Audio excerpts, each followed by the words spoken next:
Hello friends, welcome you all in VSM board classes. In today's lecture, we are going to discuss some objective questions from the topic solution. So, we are going to start with our first question. Our first question is isotonic solution have the same. देखिए सबसे पहले हम सीखें what is isotonic solution. तो मान लीजिए हमने एक कंटेनर लिया और इस कंटेनर में हमने एक सेमी परमिएबल मेम्ब्रेन लगा रखी है, that is semi permeable membrane. यहाँ मैंने इस कंटेनर की साइड वन जिस पर मैंने प्योर सॉल्वेंट को रख लिया और साइड टू जिसमें हमने किसी सी कॉन्सेंट्रेशन के सॉल्यूशन को रख लिया, सी कॉन्सेंट्रेशन के सॉल्यूशन को रख लिया. ठीक है, तो अब अगर हम इस कंटेनर को कुछ देर के लिए पैसिव स्टेट में रख दें, कुछ देर के लिए हम छोड़ दें, इस पर किसी तरह का कोई एक्सटर्नल फोर्स या एक्सटर्नल प्रेशर या एक्सटर्नल एनर्जी इसको नहीं दें, तो थोड़ी देर बाद हम देखते हैं कि इनका जो इनिशियल लेवल है वो इनिशियल लेवल चेंज हो जाता है. जहां प्योर सॉल्वेंट के इनिशियल लेवल में कुछ कमी आ जाती है, यानी ये फाइनल लेवल थोड़ा सा कम हो जाता है, जबकि सॉल्यूशन वाले फेज का लेवल जो है वो थोड़ा सा हमारा बढ़ जाता है. तो हम क्या देख रहे हैं, दैट सेमी परमिएबल मेम्ब्रेन के थ्रू सॉल्वेंट मॉलिक्यूल्स जो हैं वो लो कॉन्सेंट्रेशन वाले सॉल्यूशन या प्योर सॉल्वेंट से हाई कॉन्सेंट्रेशन वाले सॉल्यूशन की तरफ मूव कर रहे हैं, that is flow of solvent through semi permeable membrane from low concentration to higher concentration solution. और ये जो फ्लो है वो कैसा है, स्पॉन्टेनियस है, जिसके लिए किसी एक्सटर्नल एनर्जी की रिक्वायरमेंट नहीं है. That process is known as osmosis. इस प्रोसेस को हम क्या कह रहे हैं, ऑस्मोसिस कह देते हैं. ठीक है, अब इस ऑस्मोसिस के बिहाफ पर हमारे सॉल्यूशन जो हैं वो 3 टाइप्स के हो सकते हैं. कौन कौन से, तो पहला हमारा सॉल्यूशन होता है जिसको हम बोलेंगे हाइपोटोनिक सॉल्यूशन. हाइपो मतलब दैट सॉल्यूशन जिसका कॉन्सेंट्रेशन कम होता है, यानी यहाँ जो सॉल्यूशन हमने सॉल्यूशन नंबर 1 कंटेनर में हमने जो लिया हुआ है, यानी प्योर सॉल्वेंट जिसकी कॉन्सेंट्रेशन कम है, जिसका ऑस्मोटिक प्रेशर कम होता है, that solution is known as hypotonic solution. Second हमारा हो जाएगा हाई ऑस्मोटिक प्रेशर वाला सॉल्यूशन या हाई कॉन्सेंट्रेशन वाला सॉल्यूशन. जो यहाँ पर हमने सॉल्यूशन नंबर 2 से रिप्रेजेंट किया है उसको हम बोलते हैं हाइपरटोनिक सॉल्यूशन. ठीक है, और नंबर 3 तीसरे टाइप का जो सॉल्यूशन होता है उसको हम आइसोटोनिक सॉल्यूशन बोलेंगे, जहां हम कहते हैं अगर सॉल्यूशन 1 और सॉल्यूशन 2 दोनों का कॉन्सेंट्रेशन इक्वल हो जाए, कॉन्सेंट्रेशन अगर इक्वल होगा तो दोनों का ऑस्मोटिक प्रेशर इक्वल हो जाएगा, और ऑस्मोटिक प्रेशर अगर इक्वल होगा तो सेमी परमिएबल मेम्ब्रेन के थ्रू यहाँ पर ये जो लेवल है वो हमेशा कांस्टेंट बना रहेगा.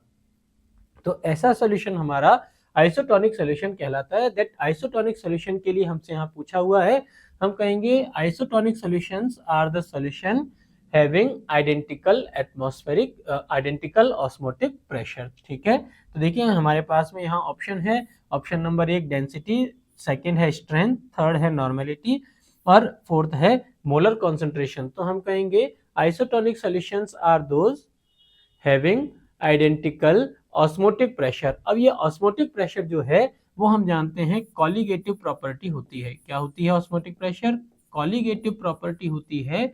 और कॉलिगेटिव प्रॉपर्टी क्या है, दैट कॉलिगेटिव प्रॉपर्टी किसी भी सॉल्यूशन की वो प्रॉपर्टी है जो नंबर ऑफ सॉल्यूट पार्टिकल्स पर डिपेंड करती हैं. इस पर नंबर ऑफ सॉल्यूट पार्टिकल्स पर डिपेंड करती हैं. अगर सॉल्यूट पार्टिकल्स के नंबर आइडेंटिकल होंगे तो 2 अलग अलग सॉल्यूशन का ऑस्मोटिक प्रेशर भी आइडेंटिकल होगा. अगर ऑस्मोटिक प्रेशर आइडेंटिकल होगा तो ऐसे सॉल्यूशन आपके आइसोटोनिक सॉल्यूशन कहलाते हैं. तो यहाँ हम चेक करें आइसोटोनिक सॉल्यूशन के लिए हम कहेंगे दैट ऑप्शन नंबर डी, उनका मोलर कॉन्सेंट्रेशन इक्वल होता है. अगर मोलर कॉन्सेंट्रेशन इक्वल होगा तो नंबर ऑफ मोल्स दोनों सॉल्यूशन में इक्वल होंगे. अगर नंबर ऑफ मोल्स इक्वल होंगे तो number of solute particles equal होंगे, और number of solute particle equal होंगे तो दोनों का ऑस्मोटिक प्रेशर इक्वल हो जाएगा. और ऐसे सॉल्यूशन हमारे क्या कहलाएंगे, आइसोटोनिक सॉल्यूशन कहलाते हैं. That means option number D इस क्वेश्चन के लिए हमारा करेक्ट आंसर हो जाएगा. नेक्स्ट देखें, an example of colligative property of a solution is. तो देखिए आपसे सॉल्यूशन की कॉलिगेटिव प्रॉपर्टी का एग्जाम्पल पूछा हुआ है. तो सबसे पहले हम कंसिडर करें कि अगर हम कोई सॉल्यूशन लेते हैं अगर हम कोई सोल्यूशन कंसिडर करते हैं तो इसमें आपके दो फेज होती हैं। पहला फेज आपका होता है सॉल्यूट और दूसरा फेज होता है सॉल्वेंट। सॉल्यूट यानी वो जो डिजॉल्व होता है, जैसे मैंने एक गिलास पानी लिया और उस एक गिलास पानी में अगर हम 1 टेबल स्पून शुगर ऐड कर दें, हमने 1 ग्लास ऑफ वाटर लिया और इसमें 1 टेबल स्पून शुगर हमने मिला दिया, तो ये शुगर जो डिजॉल्व होता है इसको हम कहेंगे सॉल्यूट, यानी जिसकी क्वांटिटी कम होती है।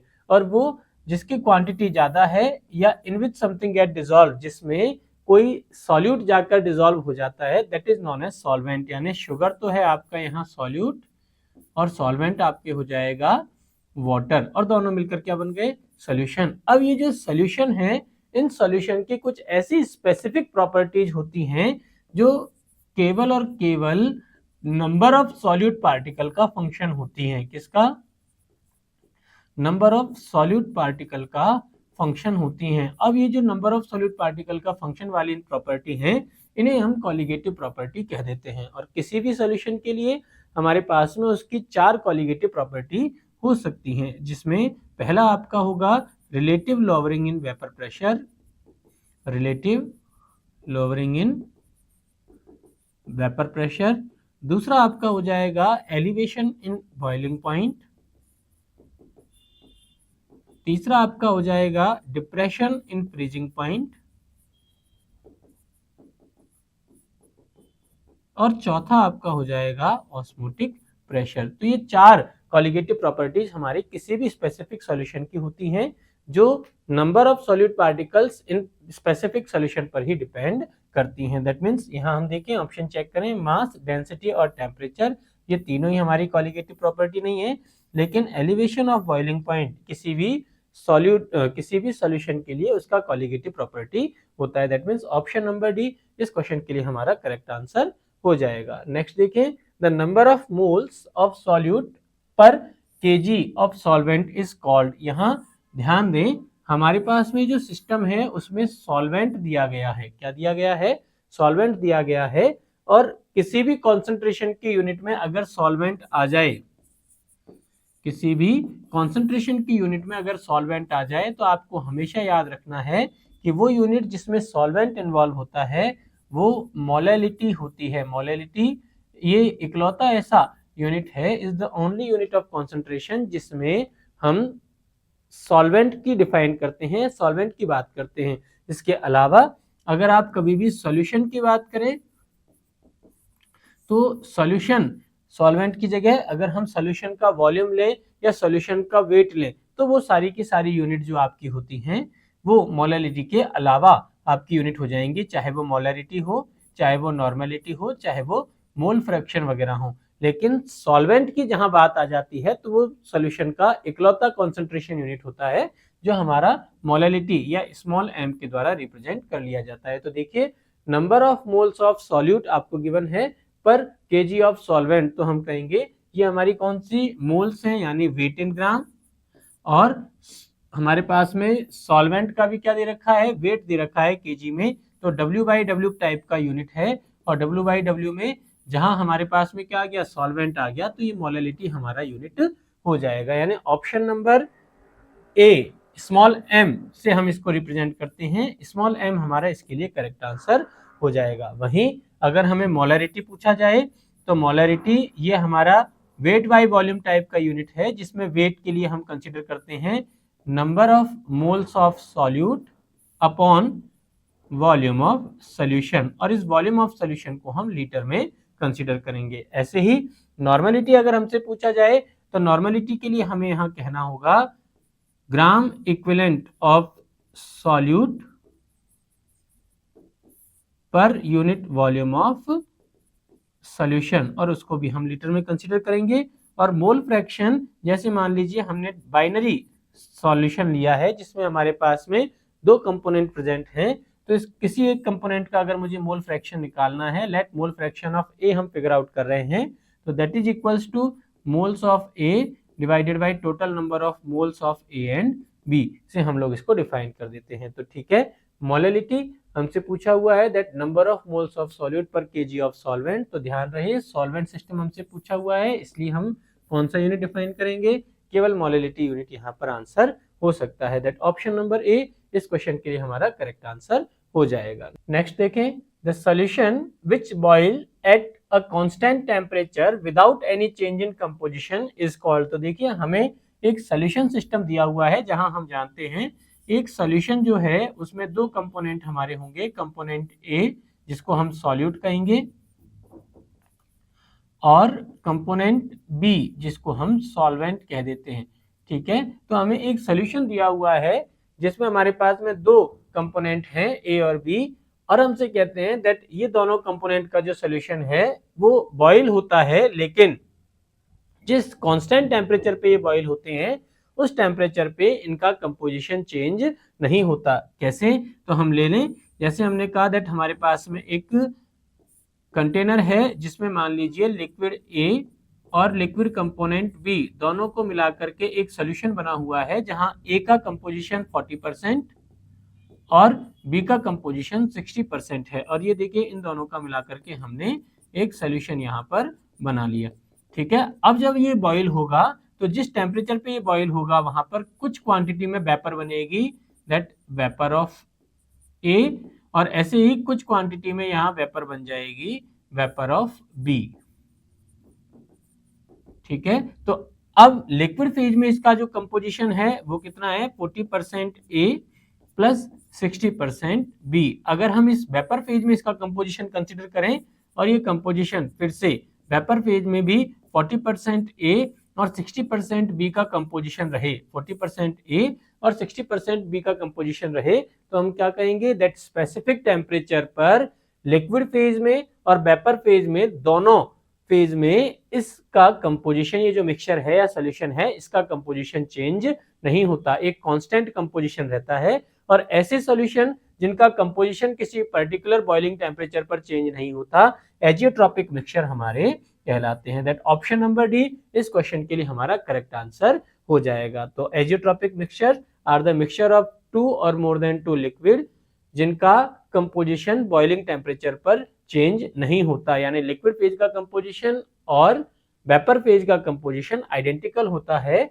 ऐसे लिक्विड लिक्विड के मिक्सचर को हम एजियोट्रॉपिक मिक्सचर कह देते हैं। ऑप्शन नंबर डी हमारे इस क्वेश्चन के लिए करेक्ट आंसर हो जाएगा। अदरवाइज आइडियल सॉल्यूशन ये हमारे दो लिक्विड के ऐसे सॉल्यूशन होते हैं जो राउल्ट्स लॉ को ऑबे करते हैं, यानी सॉल्यूशन का जो प्रेशर है वो दोनों लिक्विड के पार्शियल प्रेशर के सम के इक्वल होना चाहिए। अनसैचुरेटेड सॉल्यूशन ये हमारा ऐसा सॉल्यूशन होगा जिसमें हम कहें दैट स्पेसिफिक टेम्परेचर पर सॉल्यूट की मात्रा या सॉल्यूट की क्वांटिटी मैक्सिमम डिसॉल्व क्वांटिटी से कम होती है। जैसे अगर एक गिलास पानी में हम कहें 2 चम्मच चीनी डिसॉल्व हो सकती है, एक गिलास पानी में चीनी की मैक्सिमम डिसॉल्व क्वांटिटी अगर 2 स्पून है, तो अगर किसी गिवन सॉल्यूशन में एक गिलास पानी में 1 चम्मच चीनी डिसॉल्व हो रखी है तो हम उसमें 1 चम्मच चीनी और ऐड ऑन कर सकते हैं। तो वो जो आप 1 चम्मच चीनी वाला सॉल्यूशन ले रहे हो उसको हम कहेंगे अनसैचुरेटेड सॉल्यूशन। और ऐसे ही सुपर सैचुरेटेड सॉल्यूशन ये ऐसे सॉल्यूशन होते हैं जिसमें सॉल्यूट की क्वांटिटी मैक्सिमम डिसॉल्व क्वांटिटी से ज्यादा होती है। तो यहाँ पर हमें टेम्परेचर के लिए पूछा हुआ है जहां पर आइडेंटिकल आपका क्या होना चाहिए, कंपोजिशन होना चाहिए, और ऐसा सॉल्यूशन हमारा क्या कहलाएगा, एजियोट्रॉपिक मिक्सचर कहलाता है। That means option number D इस क्वेश्चन के लिए हमारा करेक्ट आंसर हो जाएगा। नेक्स्ट देखें, by osmosis semi permeable membrane allows to pass. देखिए तो ऑस्मोसिस प्रोसेस को अगर हम पकड़े तो हम कहेंगे मान लीजिए हमने एक कंटेनर लिया और उस कंटेनर में हमने सेमी परमिएबल मेम्ब्रेन लगा करके इस कंटेनर के 2 पार्ट कर दिए। जहां सेमी परमिएबल मेम्ब्रेन की खास बात है कि ये सॉल्वेंट मॉलिक्यूल के लिए परमिएबल है, सॉल्वेंट मॉलिक्यूल के लिए परमिएबल है, लेकिन सॉल्यूट पार्टिकल्स जो हैं वो इसमें से होकर आर पार नहीं जा सकते, यानी सॉल्यूट पार्टिकल का ट्रांसपोर्ट प्रोबेबल नहीं है। फिर हमने यहाँ इसके पार्ट नंबर 1 जिसमें हमने सॉल्यूशन नंबर 1 रख लिया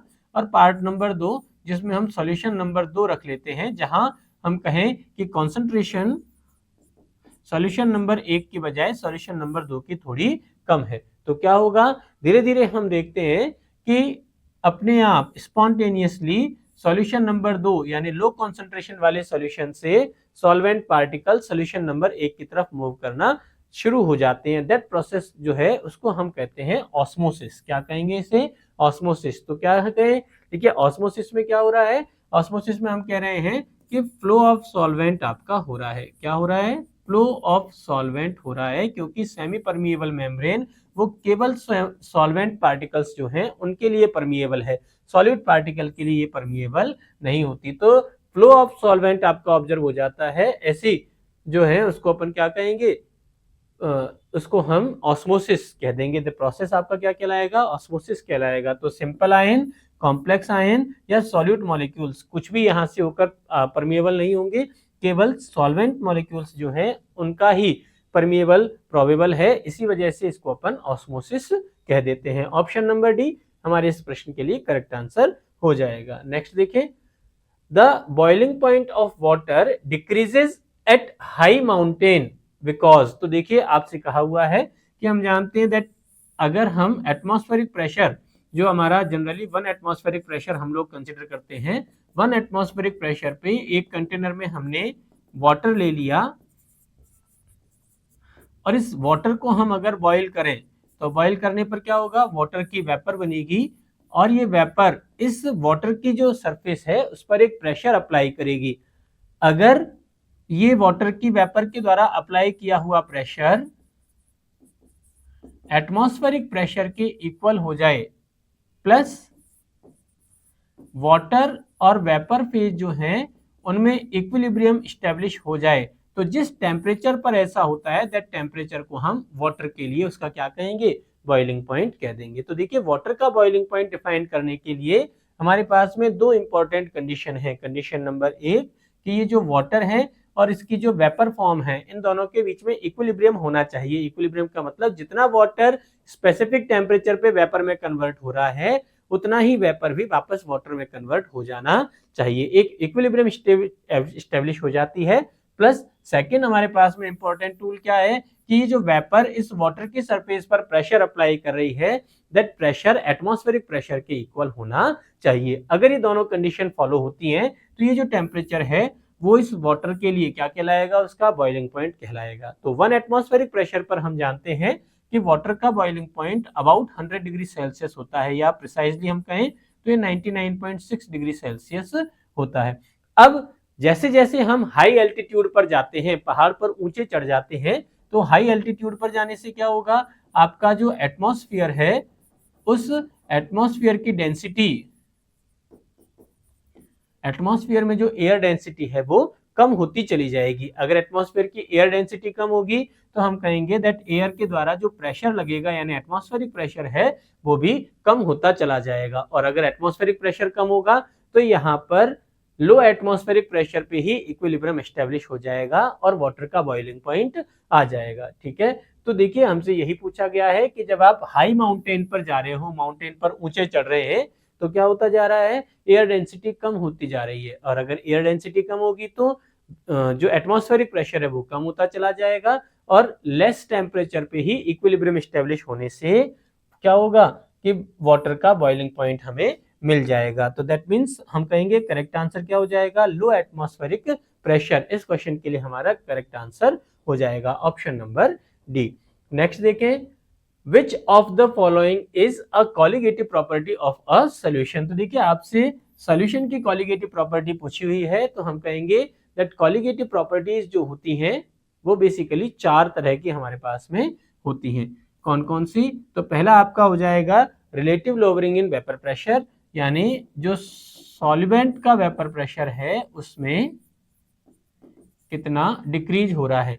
सेकंड हमारा पास में आ जाएगा जिसको हम बोलते हैं एलिवेशन इन बॉइलिंग पॉइंट, कि जब हम सॉल्वेंट में कोई सॉल्यूट पार्टिकल मिला रहे हैं तो सॉल्यूट पार्टिकल मिलाने पर उस सॉल्वेंट के बॉइलिंग पॉइंट में कितना एलिवेशन हो रहा है। तीसरा हमारे पास में हो जाएगा डिप्रेशन इन फ्रीजिंग पॉइंट, यानी फ्रीजिंग पॉइंट कितना डिप्रेस हो रहा है।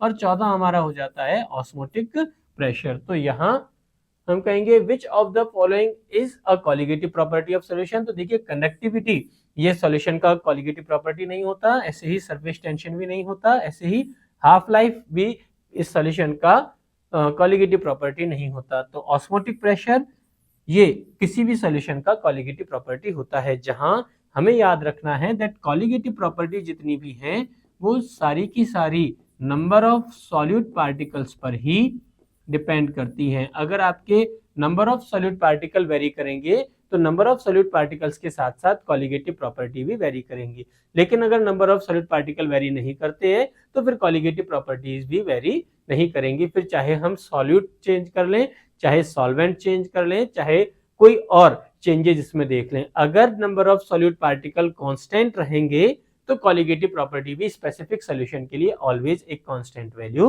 हो जाएगी। That means option number C colligative property हमारी कौन सी हो जाएगी, ऑस्मोटिक प्रेशर हो जाएगी। जिसके अलावा 3 कॉलिगेटिव प्रॉपर्टी और होती हैं, जिसमें हमारा है relative lowering in vapour pressure, दूसरा हमारा हो जाएगा एलिवेशन इन बॉइलिंग पॉइंट, और तीसरा हमारा हो जाएगा depression in freezing point.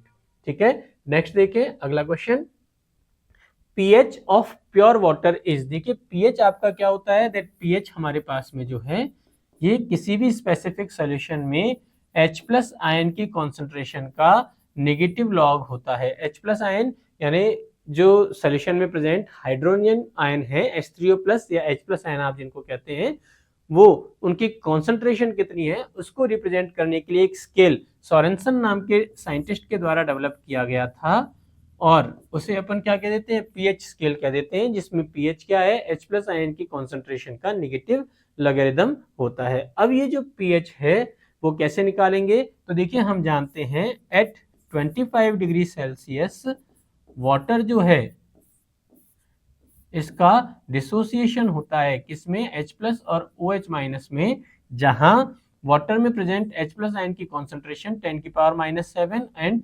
OH- ion की कॉन्सेंट्रेशन भी 10⁻⁷ होती है। कब, 25 डिग्री सेल्सियस पे। क्यों, क्योंकि वाटर आपका जो है वो वीक इलेक्ट्रोलाइट होता है। कैसा इलेक्ट्रोलाइट है, वीक इलेक्ट्रोलाइट है, जिसका डिसोसिएशन बहुत कम हो जाएगा। तो देखिए आपके पास में H+ आयन की कॉन्सेंट्रेशन है, अगर हम इसका माइनस लॉग लें, दैट माइनस लॉग ऑफ 10⁻⁷ अगर हम लें तो ये कितना हो जाएगा, ये हमारे पास में पीएच का वैल्यू आ जाता है 7।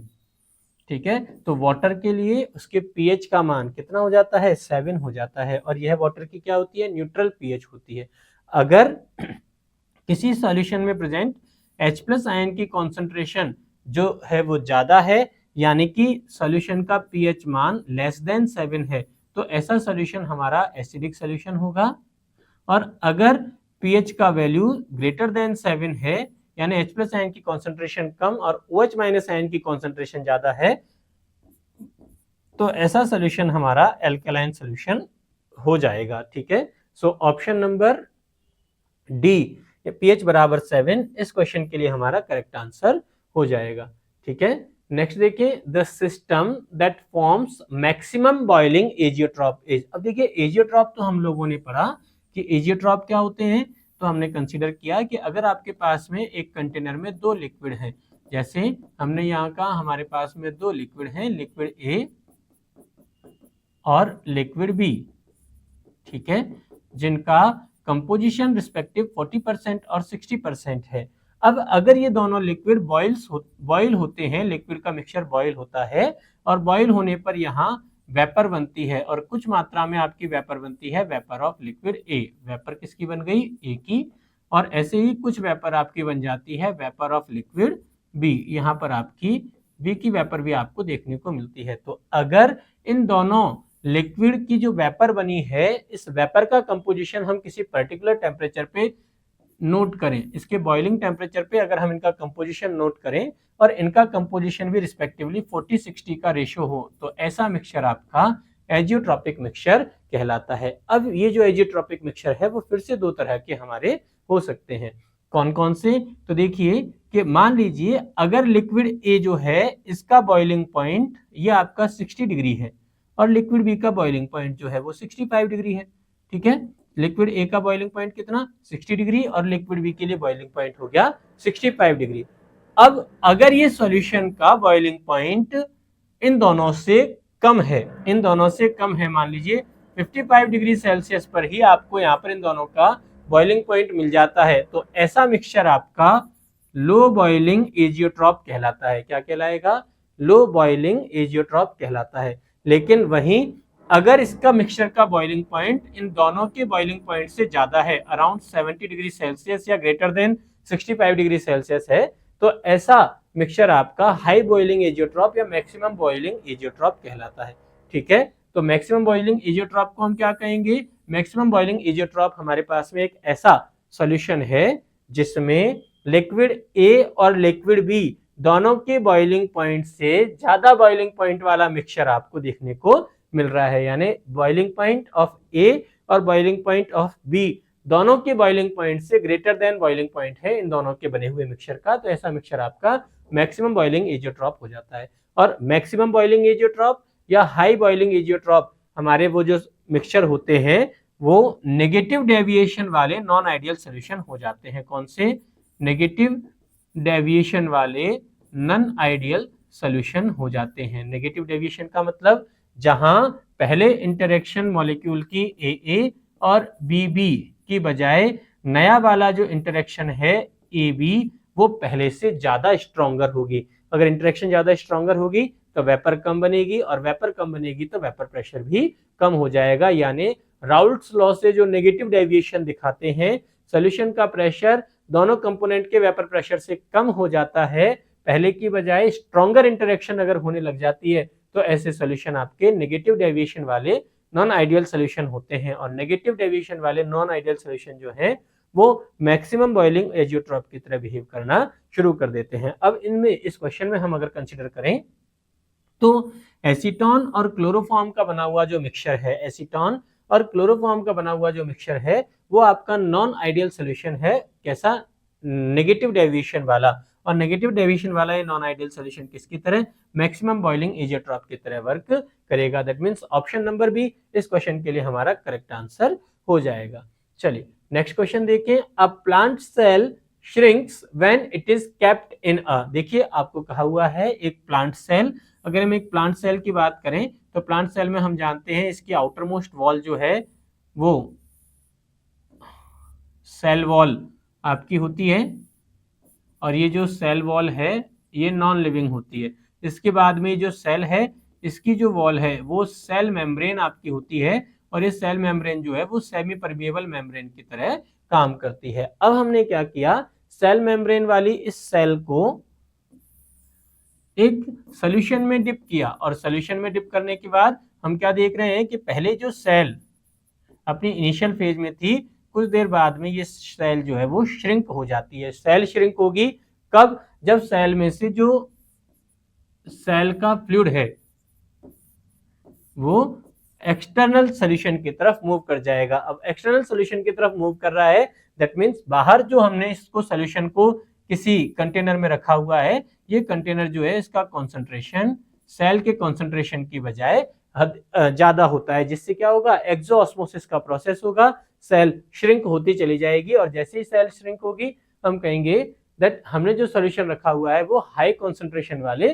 सॉल्यूशन में रखा हुआ है या हाइपरटोनिक सॉल्यूशन में रखा हुआ है। तो एक ऐसा सॉल्यूशन जिसकी कॉन्सेंट्रेशन ज्यादा है, जिसका ऑस्मोटिक प्रेशर ज्यादा है, उसमें अगर हम किसी सेल को रखेंगे तो सेल क्या हो जाएगी, बाय द टाइम श्रिंक होती चली जाएगी। That means hypertonic solution, option number D इस क्वेश्चन के लिए हमारा करेक्ट आंसर हो जाएगा। ठीक है, वहीं अगर हमने इस सेल को कम कंसंट्रेशन वाले सॉल्यूशन में रख दिया तो सेल क्या करेगी, धीरे धीरे करके फूल जाएगी। सेल वॉल जो है, सेल जो है इसमें हमारी एंडोऑस्मोसिस की प्रोसेस होना शुरू हो जाती है और सेल जो है वो फूल जाती है। यानी हम उसको अगर हाइपोटोनिक सॉल्यूशन में रखें तो सेल फूल जाएगी, और हाइपरटोनिक सॉल्यूशन में हमने रखा है तो सेल क्या हो जाएगी, श्रिंक हमारी हो जाती है। अगर सेल की शेप में कोई चेंज नहीं होता तो हम कहेंगे कि दोनों सॉल्यूशन जो है वो आइसोटोनिक सॉल्यूशन हमारे होते। तो लेकिन यहाँ पर देखिए, चेक करें, श्रिंक हो जाती है तो श्रिंक हो जाएंगे तो आउटर वाला जो सॉल्यूशन है वो आपका कैसा होगा, हाई कॉन्सेंट्रेशन वाला सॉल्यूशन या हाई ऑस्मोटिक प्रेशर वाला सॉल्यूशन या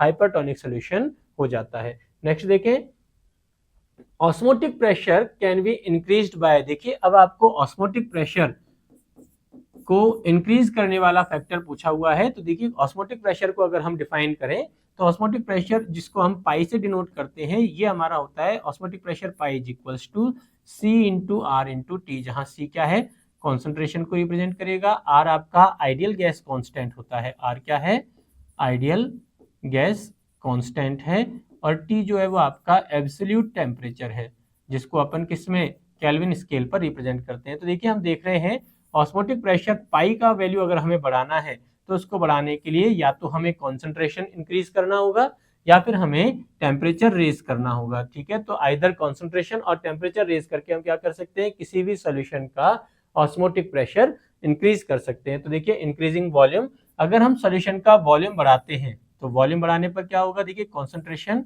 हम जानते हैं that is reciprocal to volume. अगर आप वॉल्यूम बढ़ाएंगे तो कॉन्सेंट्रेशन कम हो जाएगा और कॉन्सेंट्रेशन कम होगा तो ऑस्मोटिक प्रेशर जो है वो डिक्रीज हो जाएगा। That means option number A आपका गलत हो जाएगा। अगर हम टेम्परेचर रेज करते हैं तो टेम्परेचर रेज करने पर देखिए ऑस्मोटिक प्रेशर बढ़ जाएगा। That means option number B हमारा करेक्ट हो जाएगा। डिक्रीजिंग टेम्परेचर, टेम्परेचर डिक्रीज करेंगे तो ऑप्शन नंबर सी ये हमारा क्या हो जाएगा, इनकरेक्ट हो जाएगा। नन ऑफ द अबव नहीं, हमारे लिए इस क्वेश्चन का करेक्ट आंसर हो जाएगा इंक्रीजिंग टेम्परेचर। तो अगर हम किसी भी गिवन सॉल्यूशन के लिए टेम्परेचर रेज कर देते हैं तो टेम्परेचर रेज करने पर उसका ऑस्मोटिक प्रेशर क्या होगा, वो इंक्रीज हो जाता है। दैट ऑप्शन नंबर बी इस क्वेश्चन के लिए हमारा करेक्ट आंसर हो जाएगा। नेक्स्ट देखें, which is not affected by temperature. इसमें से आपको पूछा हुआ है कि वह कौन सा यूनिट है या कौन सा वैल्यू है जो टेम्परेचर से अफेक्ट नहीं होता। देखिए आपको यहाँ मोलैरिटी, मोलैलिटी, फॉर्मेलिटी, नॉर्मेलिटी यानी कि सारे के सारे जो यूनिट हैं वो कंसंट्रेशन के यूनिट दिए हुए हैं, जिसमें मोलैरिटी जिसे हम कैपिटल एम से रिप्रेजेंट करते हैं, ये आपका क्या है, वेट बाई वेट टाइप का यूनिट होता है। Molality sorry weight by volume type का यूनिट है, और मोलैलिटी जिसको हम स्मॉल एम से रिप्रेजेंट करते हैं, ये आपका वेट बाई वेट टाइप का यूनिट है, जिसमें हम सॉल्यूट के मोल और सॉल्वेंट के वेट को कंसीडर करते हैं। ऐसे ही फॉर्मेलिटी अगर हम लें तो ये भी आपका वेट बाई वॉल्यूम टाइप का यूनिट है, और नॉर्मेलिटी अगर हम कंसीडर करें तो ये भी आपका वेट बाई वॉल्यूम टाइप का यूनिट है। अब देखिए अगर हम वेट की बात करें तो किसी भी दिए गए स्पेसिफिक पार्टिकल या स्पेसिफिक स्पीशीज जो है उसका वेट उसके टेम्परेचर का फंक्शन नहीं होता। यानी अगर टेम्परेचर चाहे बदले, चाहे इंक्रीज हो चाहे डिक्रीज हो, उसके वेट में किसी तरह का कोई चेंज नहीं आएगा। लेकिन अगर हम वॉल्यूम की बात करें, दैट वॉल्यूम जो है वो टेम्परेचर का फंक्शन होता है, जहां हम जानते हैं कि जनरली टेम्परेचर रेज करने पर वॉल्यूम भी क्या हो जाता है, इंक्रीज हो जाता है। तो अगर टेम्परेचर रेज करेंगे तो वॉल्यूम इंक्रीज हो जाएगा, और अगर वॉल्यूम इंक्रीज हो जाएगा तो देखिए मोलैरिटी, फॉर्मेलिटी और नॉर्मेलिटी जो भी आपकी क्या है वेट बाई वॉल्यूम यूनिट है, ये तीनों का ही वैल्यू जो होगा वो वेरी कर जाएगा। लेकिन मोलैलिटी ये आपका कैसा यूनिट है, वेट बाई वेट यूनिट है, इसमें वॉल्यूम वाली टर्म आ ही नहीं रही है, इसमें दोनों ही टर्म जो आती है वो किसकी आ रही है, वेट की टर्म आती है। और वेट जो है वो इंडिपेंडेंट ऑन टेम्परेचर होता है, वेट को टेम्परेचर से कोई लेना देना नहीं है, इसलिए मोलैलिटी जो है ये क्या हो जाएगी आपकी, इंडिपेंडेंट ऑन टेम्परेचर वाला यूनिट हो जाएगा। तो which is not affected by temperature, हम कहेंगे जितने भी weight by wait unit of concentration है, चाहे वो मोलैलिटी हो, चाहे वो आपके मोल फ्रैक्शन हो, चाहे वो वेट परसेंटेज या मास परसेंटेज वाले हों, सारे के सारे क्या होंगे, इंडिपेंडेंट ऑफ टेम्परेचर हो जाते हैं। That means option number B इस क्वेश्चन के लिए हमारा करेक्ट आंसर हो जाएगा। नेक्स्ट देखें, isotonic solutions are the solution having the same. देखिए आपको आइसोटोनिक टर्म लिख के दिया है, तो हम कहेंगे कि हमने एक सॉल्यूशन लिया S1, दूसरा सॉल्यूशन लिया S2, जहां सॉल्यूशन नंबर S1 का ऑस्मोटिक प्रेशर पाई1, सॉल्यूशन नंबर 2 के ऑस्मोटिक प्रेशर पाई2 के इक्वल है, तो ये दोनों सॉल्यूशन आपस में एक दूसरे के आइसोटोनिक सॉल्यूशन कहलाते हैं। अब अगर ये दोनों एक दूसरे के आइसोटोनिक सॉल्यूशन है तो देखिए पाई1 के लिए हमने लिखा CrT1 और पाई2 के लिए हमने लिख दिया C2RT2, जहां R आपका क्या है, आइडियल गैस कांस्टेंट है, ये तो कांस्टेंट रहेगा तो इसका तो वैल्यू वेरी करेगा नहीं। तो अगर C1 C2 कॉन्सेंट्रेशन इक्वल है या टेम्परेचर T1 T2 इक्वल है तो क्या हो जाएंगे, दोनों सॉल्यूशन आपस में एक दूसरे के आइसोटोनिक सॉल्यूशन हो जाएंगे। तो देखिए isotonic solution are the solution having the same, हम क्या कहेंगे, ऑस्मोटिक प्रेशर, यानी वो सॉल्यूशन जिनके ऑस्मोटिक प्रेशर पाई1 और पाई2 इक्वल होते हैं, वो सारे के सारे सॉल्यूशन आपके क्या कहलाते हैं, आइसोटोनिक सॉल्यूशन कहलाते हैं। ऑप्शन नंबर डी इस क्वेश्चन के लिए हमारा करेक्ट आंसर हो जाएगा। नेक्स्ट देखें, the osmotic pressure of a solution can be increased by. अब आपको कहा गया है कि किसी भी सॉल्यूशन के लिए अगर हमें उसका ऑस्मोटिक प्रेशर बढ़ाना है तो हम जानते हैं दैट ऑस्मोटिक प्रेशर जो है पाई दैट इज इक्वल्स टू होता है C into R into T। तो अगर हमें किसी सॉल्यूशन का ऑस्मोटिक प्रेशर बढ़ाना है तो देखिए हम क्या कर सकते हैं, अगर हम ऑस्मोटिक प्रेशर बढ़ाना चाहते हैं तो या तो हमें सॉल्यूशन का कॉन्सेंट्रेशन बढ़ाना पड़ेगा या फिर हमें उस सॉल्यूशन के लिए टेम्परेचर को रेज करना पड़ेगा। तो इंक्रीजिंग द वॉल्यूम, अगर हम वॉल्यूम बढ़ाएंगे तो कॉन्सेंट्रेशन डिक्रीज हो जाएगा, जहां हम जानते हैं concentration is reciprocal to volume. तो अगर आप वॉल्यूम रेज करोगे तो कॉन्सेंट्रेशन डिक्रीज होगा और कॉन्सेंट्रेशन डिक्रीज होगा तो ऑस्मोटिक प्रेशर भी डिक्रीज हो जाएगा। डिक्रीजिंग द टेम्परेचर, अगर हम टेम्परेचर को डिक्रीज करेंगे तो देखिए ऑस्मोटिक प्रेशर फिर से कम हो जाएगा, दैट मीन्स ये वाला ऑप्शन भी नहीं होगा। रिमूविंग सेमी परमिएबल मेम्ब्रेन, अगर आप सेमी परमिएबल मेम्ब्रेन को रिमूव कर दोगे तो आपने ऑस्मोटिक प्रेशर वाली जो फिनोमिना है ऑस्मोसिस, उसी को खत्म कर दिया। और ऑप्शन नंबर 4 देखें, that increasing the number of solute molecules, बिल्कुल अगर आप सॉल्यूट मॉलिक्यूल्स की नंबर इंक्रीज करोगे तो हम जानते हैं दैट ऑस्मोटिक प्रेशर जो है वो कौन सी प्रॉपर्टी है, कॉलिगेटिव प्रॉपर्टी है। और जितनी भी कॉलिगेटिव प्रॉपर्टी है वो किसका फंक्शन होती है, वो नंबर ऑफ सॉल्यूट पार्टिकल का फंक्शन होती है। तो अगर आप सॉलिड पार्टिकल्स को रेज करोगे, number of solid particle increase करोगे, तो number of solid particle increase करने पर क्या होगा, ऑस्मोटिक प्रेशर भी इंक्रीज हो जाएगा। That means option number D हमारे लिए इस प्रश्न का करेक्ट आंसर हो जाएगा। नेक्स्ट देखें, which of the following is not a colligative property of solution. आपको यहाँ ऐसी प्रॉपर्टी पूछी हुई है जो सोल्यूशन के लिए कॉलिगेटिव प्रॉपर्टी नहीं है। तो देखिए ऑप्टिकल एक्टिविटी ये सोल्यूशन का कॉलिगेटिव प्रॉपर्टी नहीं होता। एलिवेशन ऑफ बॉइलिंग पॉइंट ये सोल्यूशन के लिए कॉलिगेटिव प्रॉपर्टी है।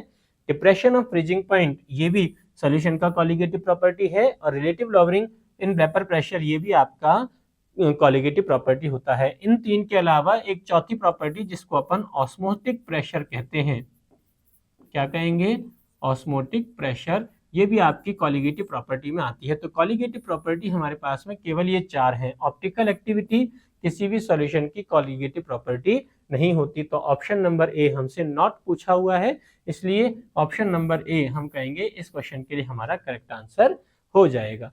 ठीक है, नेक्स्ट देखिए, the pH of human blood is approximately. तो आपसे ह्यूमन ब्लड का पीएच पूछा हुआ है, तो हम जानते हैं दैट ह्यूमन बॉडी जो है वो लीस्ट एल्कलाइन पीएच पर वर्क करती है। और अगर ये एल्कलाइन है तो पीएच का वैल्यू जो है वो 7 से ग्रेटर होना चाहिए। दैट मीन्स 6.5, 7.0 और 8.2 जो कि कंपैरेटिवली हाई एल्कलाइन हो गया। ये तीनों हमारे इनकरेक्ट ऑप्शन हो जाएंगे। तो ह्यूमन ब्लड जो है उसका पीएच कितना, दैट अप्रोक्सीमेटली 7.4 के आसपास होता है, जिसपे हमारी बॉडी और हमारी बॉडी के जो सारे के सारे हार्मोन्स हैं वो सारे के सारे मैक्सिमम अपनी ऑप्टिमम रिएक्टिविटी शो कर सकते हैं। तो ह्यूमन ब्लड का जो पीएच है वो अप्रोक्सीमेट कितना, 7.4 पीएच आपका हो जाएगा, जो लीस्ट एल्कलाइन आपका होता है। दैट पीएच 7 से ज्यादा है, दैट मीन्स एल्कलाइनिटी कंपैरेटिवली ज्यादा होती है, एसिडिटी कंपैरेटिवली कम हो जाती है। ऑप्शन नंबर सी इस क्वेश्चन के लिए हमारा करेक्ट आंसर हो जाएगा। नेक्स्ट देखें, the atmospheric pollution is generally measured in the units of. देखिए आपको एटमॉस्फेरिक पॉल्यूशन मेजर करना है, यानी कि आप एयर पॉल्यूशन की बात कर रहे हैं। तो अगर हमें एयर पॉल्यूशन बात अगर हम डिफाइन कर रहे हैं तो एयर पॉल्यूशन हम क्या कहेंगे, जिसमें कंपोजिशन ऑफ एटमॉस्फेयर जो है वो चेंज हो जाएगा, change in composition of atmosphere. अब एटमॉस्फेयर यानी एक वास्ट, एक बड़ी चीज है, उसके कंपोजिशन में अगर हम चेंज करना चाहते हैं तो उसके कंपोजिशन में बहुत थोड़े से बहुत कम मात्रा में चेंज हमें दिखाई देते हैं। और ये जो कम मात्रा में या लेस क्वांटिटी के जो चेंज हैं, लेस क्वांटिटी के जो चेंज हैं, इनको कंसिडर करने के लिए हमें बहुत स्मॉल यूनिट की रिक्वायरमेंट होती है। और वो स्मॉलर यूनिट हमारी क्या होती है, पार्ट्स पर मिलियन, पीपीएम में जिसको अपन पढ़ते हैं, उसी में हम क्या करेंगे, किसी भी स्पेसिफिक दिए गए एटमॉस्फेयर में क्या करेंगे, पॉल्यूशन को कंसिडर कर लेते हैं। तो पार्ट्स पर मिलियन हमारे लिए इस क्वेश्चन का करेक्ट आंसर हो जाएगा, जहां हम कहें दैट 1 मिलियन में से कितनी क्वांटिटी को हम कंसीडर कर रहे हैं। 1 मिलियन दैट मींस 10⁻6 में से 1 आउट ऑफ 10⁻6 यूनिट में से अगर हम किसी क्वांटिटी की कॉन्सेंट्रेशन को मेजर करना चाह रहे हैं तो उसको हम पीपीएम में पढ़ते हैं। और पीपीएम में हम जनरली एटमॉस्फेरिक पोल्यूशन को कंसीडर करते हैं। That means option number A इस क्वेश्चन के लिए हमारा करेक्ट आंसर हो जाएगा। ठीक है, नेक्स्ट देखें, if 2 gram of NaOH is present in 200 ml of its solution. देखिए आपको ग्राम में क्वांटिटी दे रखी है NaOH के लिए, तो हम कहेंगे let W is equals to 2 gram. फिर आपको फॉर्मूला लिखकर दिया हुआ है NaOH का, तो इस NaOH के फॉर्मूले से हम इसका मोलर मास निकालें, कितना हो जाएगा, for sodium it is 23, oxygen के लिए 16 और हाइड्रोजन के लिए 1, यानी ये हो जाएगा 40 ग्राम मोल इनवर्स, और आपको देखिए 200 ml यानी कि वॉल्यूम ऑफ सॉल्यूशन गिवन है, दैट इज 200 ml। अब हमसे मोलरिटी यानी कैपिटल M पूछा हुआ है, जहां हम जानते हैं capital M is equals to moles of solute upon volume of solution in litre. अब हमें मोल निकालना है, कैसे निकालेंगे? That mole is equals to होता है weight in gram upon molar mass, और वॉल्यूम ये हमें किस में कंसीडर करना है? लीटर में कंसीडर करना है। देखिए तो वेट हमें गिवन है 2 ग्राम, मोलर मास हमारे पास में है 40 ग्राम मोल इनवर्स, यानी कि ये हमारे हो गए number of moles of solute. NaOH के मोल कितने आ गए? 2/40। फिर वॉल्यूम हमें गिवन है कितना? 200, लेकिन ये ml में है, और हमें अगर इसको लीटर में कंसीडर करना है तो हमें क्या करना पड़ेगा? 1000 से डिवाइड करना पड़ेगा। तो ये सॉल्व करें, देखिए 200 डिवाइडेड बाई 1000, ये हमारा हो गया 5, और 5 से 8 टाइम्स कट गया, यानी 1/4 m या 0.25 m हमारे इस सॉल्यूशन की क्या आ जाएगी? कॉन्सेंट्रेशन आ जाएगी। That means option number D इस क्वेश्चन के लिए हमारा करेक्ट आंसर हो जाएगा। कैसे निकाला? हमें वेट इन ग्राम गिवन था, मोलर मास हमने फॉर्मूले से देखकर निकाल लिया, तो नंबर ऑफ मोल हमारे पास में आ गए। वॉल्यूम हमें ml में गिवन था, हमने उसको लीटर में कंसिडर किया, और नंबर ऑफ मोल्स में हमने वॉल्यूम से डिवाइड कर दिया, तो हमारे पास में क्या आ गया? मोलरिटी आ जाती है। ऑप्शन नंबर डी इस क्वेश्चन के लिए हमारा करेक्ट आंसर हो जाएगा। नेक्स्ट देखें, the unit of molality is. देखिए अब मोलैलिटी जो है वो स्मॉल m से हम डिफाइन करेंगे। क्या होता है स्मॉल m? तो हम कहेंगे molality that is equals to moles of solute upon weight of solvent in kg। तो moles of solute divided by weight of solvent consider करें। ध्यान रहे हमारे पास कॉन्सेंट्रेशन की जितनी भी यूनिट है, चाहे वो वेट बाई वॉल्यूम टाइप की हो, चाहे वो वेट बाई वेट टाइप की हो, चाहे वो वॉल्यूम बाई वॉल्यूम टाइप की हो, सभी यूनिट में यहाँ जो हमारा डिनोमिनेटर है उसमें हम सोल्यूशन कंसीडर करते हैं केवल एक यूनिट को छोड़कर, और वो इकलौती यूनिट कौन सी है? मोलैलिटी होती है, जिसमें हम यहाँ सॉल्वेंट को कंसीडर करते हैं। अगर सॉल्वेंट नहीं कंसीडर करके सॉल्यूशन कंसीडर करेंगे तो वो आपकी अदर यूनिट्स होंगी सारी, लेकिन हमने अगर सॉल्वेंट लिया है तो वो केवल इकलौती यूनिट होगी जिसका नाम मोलैलिटी होगा। तो देखिए यहाँ पर हम मोल्स ले रहे हैं, तो मोल अपने आप में एक फिजिकल क्वांटिटी है, दैट मीन्स इसका यूनिट तो हो जाएगा मोल, और यहाँ पर हम वेट को कंसीडर कर रहे हैं केजी में, तो ये हो जाएगा मोल पर केजी। ये किसका यूनिट हो जाएगा? मोलैलिटी का यूनिट हो जाएगा। That means option number C इस क्वेश्चन के लिए हमारा करेक्ट आंसर होगा। नेक्स्ट देखें, 234.2 gram of sugar syrup contain 34.2 gram of sugar. तो आपको देखिए शुगर का वेट दिया हुआ है, वेट ऑफ सॉल्यूट आपको गिवन है 34.2 ग्राम, और आपको वेट ऑफ सॉल्यूशन गिवन है कितना? 234.2 ग्राम। तो यहाँ से हम वेट ऑफ सॉल्वेंट निकालें, जो कि लॉ ऑफ मास कंजर्वेशन से हम निकाल सकते हैं। कैसे? कितना हो जाएगा? दैट वेट ऑफ सॉल्यूट जो हमें कंसीडर करना है सॉल्यूट, इसमें अगर हम सॉल्वेंट के वेट को ऐड कर लें तो ये हमारे सॉल्यूशन का वेट हो जाता है। तो देखिए सॉल्यूट का वेट आपको गिवन है 34.2, सॉल्वेंट का वेट हमें पता नहीं है, और सॉल्यूशन का वेट हमें दिया है 234.2, तो हमारे पास में सॉल्वेंट का वेट आ जाएगा 200 ग्राम। ठीक है, तो देखिए हमारे पास में सॉल्यूट का वेट आ गया, हमारे पास में सॉल्वेंट का वेट आ गया। अब हमसे इसकी मोलल कॉन्सेंट्रेशन पूछिए। देखो स्पेलिंग को हम चेक करें, आपसे मोलल कॉन्सेंट्रेशन पूछी है, इसका मतलब हम स्मॉल m मोलैलिटी कैलकुलेट करेंगे। अगर यही आपसे मोलर कंसंट्रेशन पूछी होती, यहाँ L की जगह R होता, तो हमें कैपिटल M यानी मोलैलिटी कैलकुलेट करनी होती। तब आपसे स्मॉल m पूछा हुआ है, स्मॉल m मोलैलिटी बराबर हम कहेंगे number of moles of solute upon weight of solvent, और सॉल्वेंट का वेट भी हमें किस में कंसीडर करना है? केजी में कंसीडर करना है। तो आप नंबर ऑफ मोल्स निकालें, उसके लिए हमने कहा वेट ऑफ सॉल्यूट 34.2 ग्राम, और शुगर जिसका फॉर्मूला हम जानते हैं C12H22O11 होता है, इसका मोलर मास आपका हो जाएगा 342 ग्राम मोल इनवर्स। तो ये आपके आ गए शुगर के number of mole. Weight of solvent आपका कितना है? 200 ग्राम, लेकिन हमें इसको कितने केजी में कंसीडर करना है, तो हम इसको करेंगे डिवाइड बाई 1000। सॉल्व करें तो ये हमारे पास में हो गया 5 टाइम्स, और 34.2 से 342 को हम डिवाइड करेंगे 1/10 टाइम्स, यानी 5/10 हम करेंगे तो ये हो जाएगा आपका 0.5 स्मॉल m। ये हमारे क्या आ जाएगी, इसकी मोलैलिटी आ जाती है। That means option number C हमारे इस क्वेश्चन के लिए करेक्ट आंसर हो जाएगा। नेक्स्ट देखें, what is false for mole fraction. तो देखिए आपसे पूछा हुआ है मोल फ्रैक्शन के लिए इनकरेक्ट क्या है, फॉल्स ऑप्शन क्या है। तो सबसे पहले हम मोल फ्रैक्शन को डिफाइन करें, क्या कहेंगे, दैट मीन्स कि हमारे पास में मान लीजिए कम से कम एक बाइनरी मिक्सचर है जिसमें हमारे पास में दो कंपोनेंट हैं, एक कंपोनेंट हमारा है ए और दूसरा कंपोनेंट है बी, जहां ए के नंबर ऑफ मोल्स हमने कहा Na और बी के नंबर ऑफ मोल्स हैं Nb। तो अगर मुझे ए का मोल फ्रैक्शन रिप्रेजेंट करना है दैट XA, तो हम कहेंगे XA इज इक्वल्स टू क्या हो जाएगा, number of moles of A divided by number of moles of A and number of moles of B. ठीक है, ऐसे ही अगर मुझे बी का मोल फ्रैक्शन डिफाइन करना है तो हम लिखेंगे number of moles of B divided by total number of moles of A and B. तो हमने ए और बी दोनों के मोल्स सम कर दिए।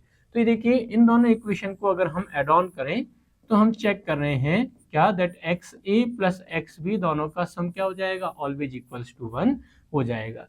तो यहाँ से हम क्या कह सकते हैं, दैट किसी भी कंपोनेंट, इंडिविजुअल कंपोनेंट का अगर हम मोल फ्रैक्शन निकालें तो उसके मोल फ्रैक्शन का वैल्यू 1 से लेस होता है। That means option number A हमारा करेक्ट है।